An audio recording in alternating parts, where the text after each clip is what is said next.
To start my story? There's disadvantages to living in an RV? None. No disadvantages at all. Any action adventure? None at all. We were going through Sheridan, Wyoming, and on the radio we heard run for cover. Get into basements, do anything, but get off the road. We had nowhere to go. We had to stay on the road.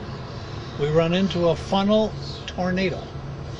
It hit the side of the rig 70 miles an hour with hail the size of quarters. Any dents?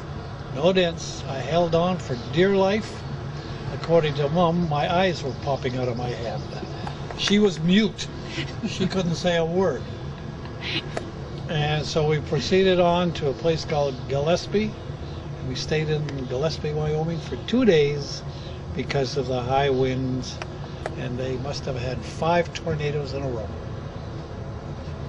That's it. That's a good story. That's a Do true you like? story. Is that a true story? That's a true story, yes.